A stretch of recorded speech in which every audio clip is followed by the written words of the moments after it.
Fan spaces are some of the most toxic places on God's green earth, and it definitely shouldn't have to be that way.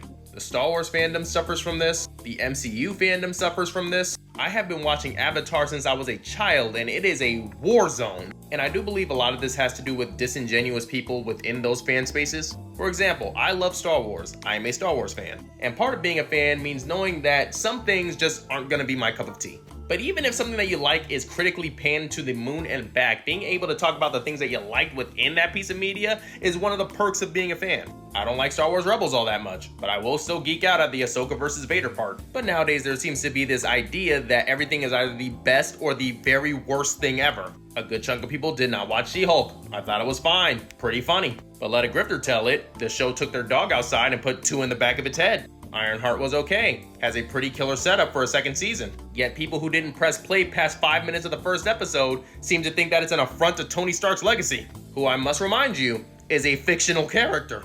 Do I think Legend of Korra is as good as Avatar The Last Airbender? No, not really. Does that mean I suddenly don't get to enjoy her putting belt to ass against the Red Lotus, Kuvira, and Amon? Absolutely not. Korra's second season was kinda mid. However, the Avatar 1 episode scratched so many itches you would swear I had eczema. Sometimes things are just a 6 or 7 out of 10, and that is fine. For me, Maul Shadow Lord wobbled somewhere in between a 7 and an 8 out of 10 for me, and I'm fine with that. As a fan, I don't need every single thing to be great, and even if it's just mid, I'm not gonna act like it's the worst thing in the world. A lot of y'all are still mad at a 6 out of 10 show. A lot of y'all are still mad about a 7 out of 10 trilogy. A lot of y'all won't give Sam Wilson the time of day after a single movie when it took Thor 3 movies to get any good. And that's not even me getting into the more bigoted members of each fandom, but don't worry, I'm still on y'all neck. I'm just not talking to y'all right now.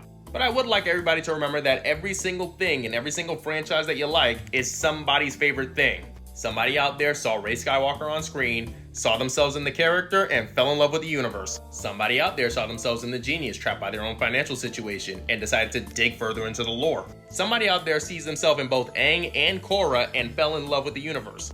How dare you try and take that away from them? How dare you try and take away their Duel of the Fates moment just because you didn't like Jar Jar Binks? I like to think that's the mission statement of all of my platforms. Positive toxicity. I want a world where somebody can say with their whole chest, yeah, I thought the writing was kind of mid, but that fight was pretty cool, and not be told that they're a fake fan because of it. And I will drag as many disingenuous commenters and grifter content creators through the mud in order to get that. But as always, this is my opinion. As always, I want to hear from you guys. What's your favorite fandom? Leave it in the comments, let me know.